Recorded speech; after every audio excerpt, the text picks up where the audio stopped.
कैसे हैं आप सब। आज हम बात करने वाले हैं उत्तर प्रदेश पुलिस भर्ती की प्रक्रिया के बारे में। आप इस फॉर्म को अगर आवेदन करना चाहते हैं तो आप इसे कैसे आवेदन कर सकते हैं। जिस भर्ती के लिए आप इंतजार कर रहे थे अप्रैल 2025 से, वो भर्ती अब आ चुकी है। इसका आवेदन का क्या प्रोसेस होगा वो कंप्लीट मैं आपको यहाँ पर बताने वाला हूँ। इसके लिए किस किस डॉक्यूमेंट की जरूरत पड़ेगी आपको, आपकी एज क्या होनी चाहिए, आपकी क्वालिफिकेशन क्या होनी चाहिए, आपको उसके लिए कितनी फीस पे करनी है, ये सारी जानकारी आज मैं आपको यहाँ पर देने वाला हूँ। आपको बताना चाहूंगा उत्तर प्रदेश में पुलिस भर्ती के लिए जो कुल पद निकाले गए हैं वो 32,679 हैं। आपको यहाँ पर बताना चाहूंगा इसमें अलग अलग कैटेगरी की काफी सारी पोस्ट भी हैं, जैसे कि आरक्षी नागरिक पुलिस जिसमें पुरुष महिला दोनों अप्लाई कर सकते हैं, आरक्षी पीएससी सशस्त्र पुलिस जिसमें पुरुष ही अप्लाई कर सकते हैं, आरक्षी विशेष सुरक्षा बल जिसमें पुरुष अप्लाई कर सकते हैं, महिला बटालियन है तो महिला आरक्षी इसमें महिलाएं ही आवेदन कर सकती हैं, आरक्षी घुड़सवार पुलिस में पुरुष ही आवेदन कर सकते हैं। साथ में जो लास्ट पोस्ट है वो है जेल वार्डर की, जिसमें पुरुष महिला दोनों अप्लाई कर सकते हैं। आपको बताना चाहूंगा कि इसमें जो ऑनलाइन आवेदन करने की तिथि और आपके शुल्क जमा करने की तिथि है वो है 30/12/2025 से स्टार्ट हुई है। साथ में 30/1/2026 को वो तिथि समाप्त हो जाएगी। इसी के अंदर आपको आवेदन कर देना होगा। इसके लिए सभी अभ्यर्थियों को OTR करवाना कंपलसरी है। अगर आपने इसके पहले होमगार्ड का फॉर्म डाला है तो उस कंडीशन में आपका रजिस्ट्रेशन हो चुका है, OTR आपका हो चुका है, आपको OTR करने की जरूरत नहीं पड़ेगी। डायरेक्ट आप यहाँ पर इस पोस्ट के लिए अप्लाई कर सकते हैं। OTR करते समय आप विशेष ध्यान रखें कि आपको संशोधन की आवश्यकता न पड़े। जो भी जानकारी आप वहां पर दर्ज करते हैं उसे प्रॉपरली आप चेक कर लें, उसके बाद ही फाइनल सबमिट आप करेंगे, क्योंकि OTR में अगर आपने गलती कर दी तो आगे चलकर आपका ये फॉर्म जो है वो रिजेक्ट हो जाएगा। इसमें जो आपसे शुल्क लिया जाएगा वो सामान्य EWS और अन्य पिछड़ा वर्ग है तो जितने भी ऐसे व्यक्ति होंगे उनको 500 रुपए आपको फीस पे करनी होगी। इसके अलावा अनुसूचित जाति अनुसूचित जनजाति अभ्यर्थियों के लिए मात्र 400 रुपए फीस निर्धारित की गई है, जो कि आवेदन करने के टाइम पे ही आपको पेमेंट भी करना होगा। आपकी क्वालिफिकेशन जो होनी चाहिए वो 12वीं पास होना अनिवार्य है। किसी भी बोर्ड से आप पास आउट हो उसका कोई इशू नहीं है। इसके अलावा अगर आपके पास में डोएक या नीलेट का सर्टिफिकेट है, जिसे कि हम CCC बोलते हैं, O लेवल का कोर्स आपने कर रखा होगा, यहाँ पर आपको वरीयता दी जाएगी। इसके अलावा अगर आपने प्रादेशिक सेना में कम से कम आपने अपना 2 वर्ष दे रखा हो या उससे अधिक, तो भी यहाँ पर आपको स्पेशली प्रेफरेंस दिया जाएगा। आपके पास में कैडेट कोड B का, जिसे कि NCC बोलते हैं, B सर्टिफिकेट अगर आपके पास में होगा तो भी आप अप्लाई करेंगे तो आपको यहाँ पर वरीयता मिलेगी। आपकी उम्र जो होनी चाहिए, पुरुष अभ्यर्थी 1/7/2025 को 18 से 22 वर्ष के बीच में होना चाहिए। इसके अलावा महिला अभ्यर्थी जो होंगी वो 1/7/2025 को 18 वर्ष से 25 वर्ष के बीच में होनी चाहिए। परंतु इसमें जो अन्य पिछड़ा वर्ग है, अनुसूचित जातियां, अनुसूचित जनजातियां, ऐसी श्रेणियों को आपको यहाँ पर अधिकतम आयु सीमा में छूट भी प्रदान की गई है। इसमें आपको बताना चाहूंगा, इसमें जो आपकी हाइट होनी चाहिए जनरल OBC SC के लिए वो 168 सेंटीमीटर होनी चाहिए। उनका चेस्ट जो होगा वो 79 से 84 सेंटीमीटर होना चाहिए। ST कैटेगरी के लिए 160 सेंटीमीटर की हाइट होनी चाहिए और इनका चेस्ट जो होना चाहिए वो 77 से 82 सेंटीमीटर के बीच होना चाहिए। फीमेल कैंडिडेट के लिए जनरल OBC SC के लिए 152 सेंटीमीटर हाइट इनकी होनी चाहिए। इसके अलावा ST कैटेगरी में 147 सेंटीमीटर की हाइट होनी चाहिए। तो वीडियो शुरू करने के पहले आपको बताना चाहूंगा, अगर आप मेरे चैनल पर नए हो तो चैनल को सब्सक्राइब कर लें, क्योंकि ऐसी वीडियो मैं आपके लिए लेकर आता रहता हूँ। चलिए शुरू करते हैं। अब इस फॉर्म को अप्लाई करने के लिए सबसे पहले आपको अपने ब्राउजर पे आना होगा। वहां पर आप सर्च करेंगे यूपी पुलिस वैकेंसी 2026 या 2025, आप दोनों में से कुछ भी डाल सकते हैं, आपको सेम लिंक मिल जाएगा। यहाँ पर आप देखेंगे आपको एक लिंक प्राप्त हुआ है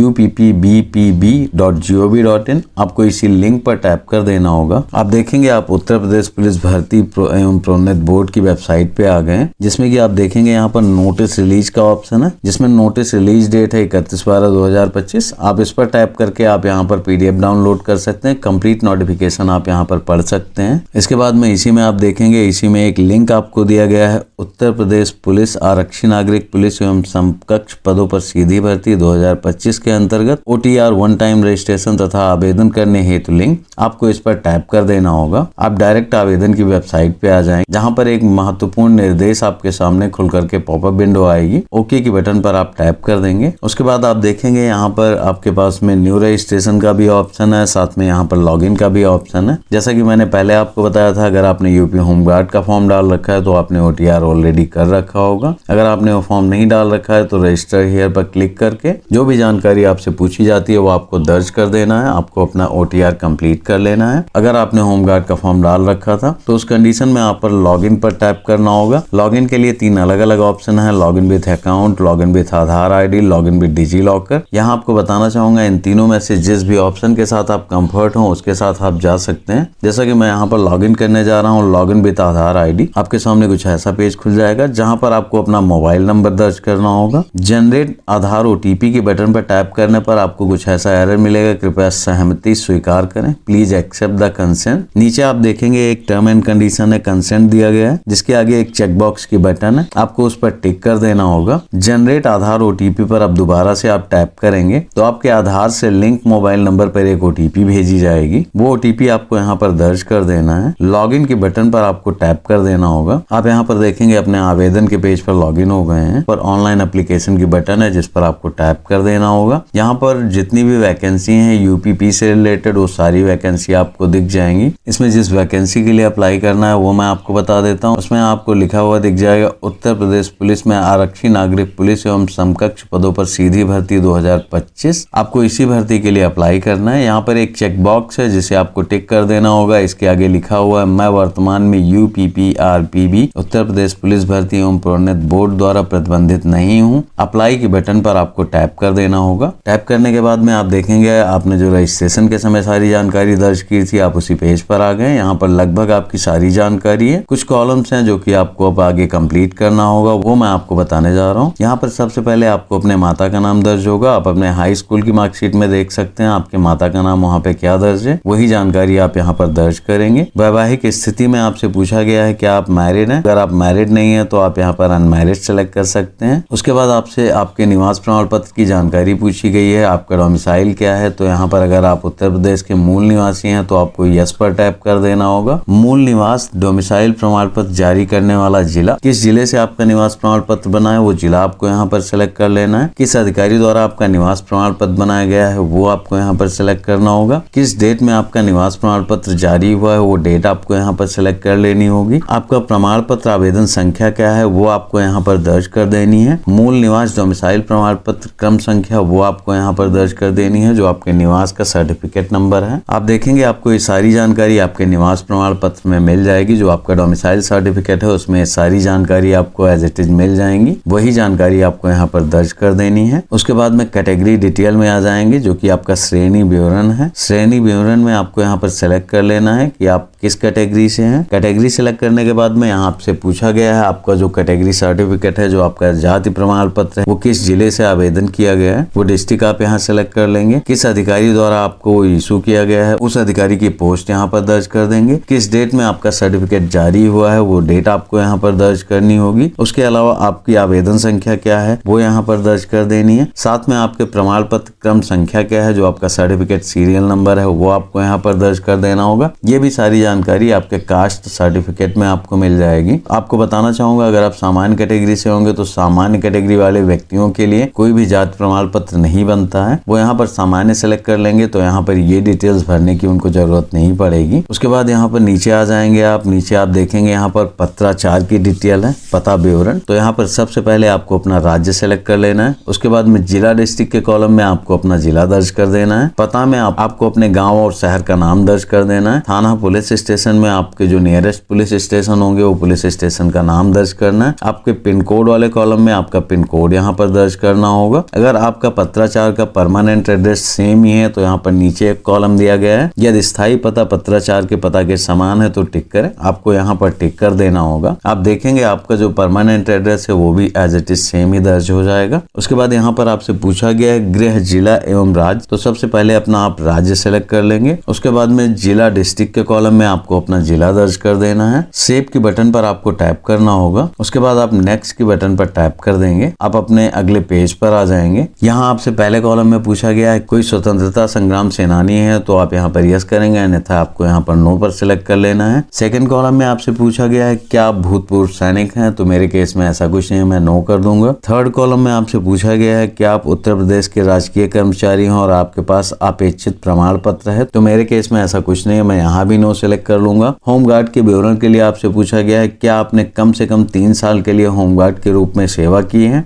मेरे केस में ऐसा कुछ नहीं है, मैं यहाँ भी नो दर्ज कर दूंगा। सेव के बटन पर टैप करूंगा।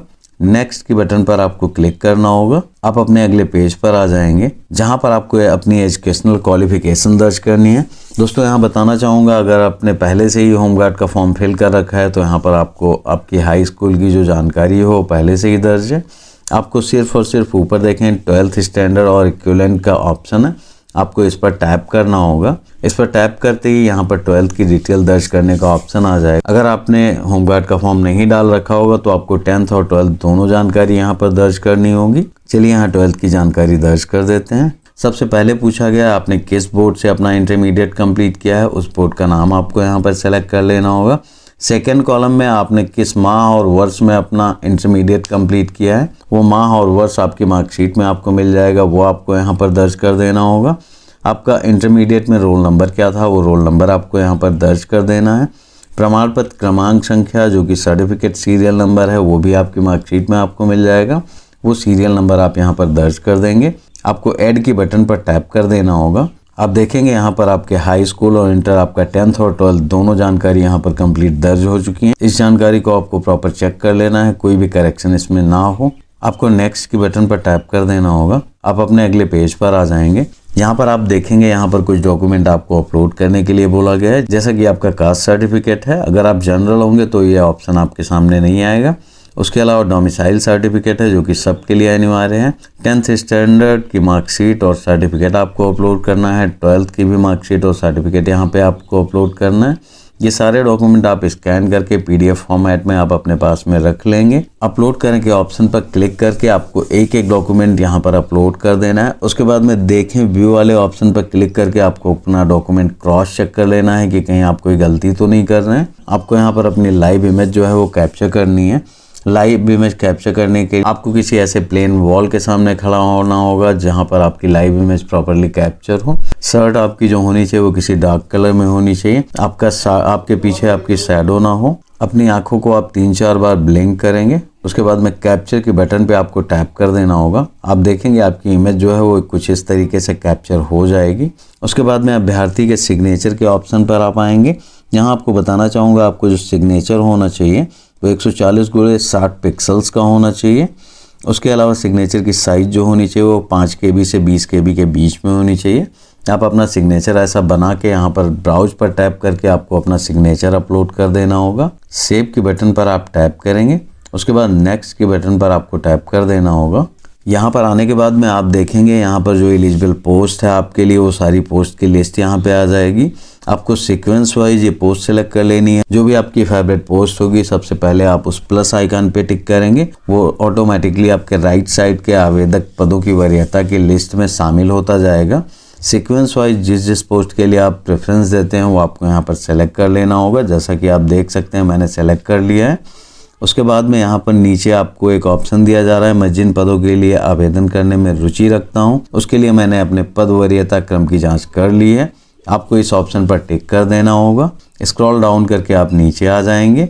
नीचे यहाँ पर आपसे सबसे पहले ऑप्शन में पूछा गया है क्या आपने डोएक या NIELIT सोसाइटी से कंप्यूटर में O लेवल प्रमाण पत्र प्राप्त किया है। अगर आपके पास कोई ऐसा O लेवल का सर्टिफिकेट है जिसे कि CCC बोलते हैं तो आप यहाँ पर यस कर देंगे। उसकी डिटेल यहाँ पर आपको दर्ज करनी होगी, अन्यथा आप इसे यहाँ पर नो कर देंगे। उसके अलावा आपसे पूछा गया है प्रादेशिक सेना में सेवा दी है आपने, क्या आपने 2 साल या उससे अधिक का टाइम आपने किसी भी सेना में सर्व किया है। तो यहाँ मेरे केस में ऐसा कुछ नहीं है, मैं नो पर दर्ज कर दूंगा। थर्ड ऑप्शन में आपसे पूछा गया है राष्ट्रीय कैडेट कोर का B प्रमाण पत्र आपके पास है क्या, NCC आपने कर रखी है और उसका B सर्टिफिकेट आपके पास में है। तो इस केस में मेरे पास में सर्टिफिकेट है, मैं यस पे क्लिक कर दूंगा। यहाँ पर आपको जो NCC का B सर्टिफिकेट है वो आपको यहाँ पर अपलोड करना होगा। उसकी भी आप PDF बना लेंगे। PDF की साइज जो आपकी हो 1024 KB से कम की हो, 1 MB से अधिक ना हो, उसे आपको यहाँ पर ब्राउज पे टाइप करके अपलोड कर देना होगा। अपलोड करने के बाद में आप देखेंगे यहाँ पर आपका घोषणा पत्र है जो कि डिक्लेरेशन बॉक्स है। इसमें जितने भी आपको ऑप्शन मिल रहे हैं उन सब पे आपको टिक कर देना है।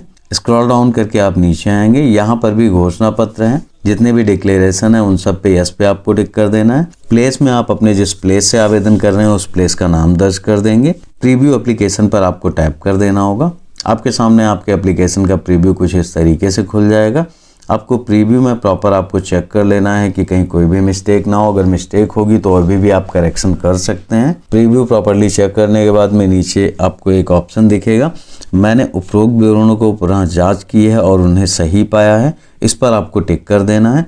सबमिट की ऑप्शन पर आपको क्लिक करके आपको फॉर्म सबमिट कर देना है। अगर आप करेक्शन करना चाहते हैं तो यहाँ पर एडिट का ऑप्शन है, आप इस पर टाइप करके अपने फॉर्म में करेक्शन कर सकते हैं।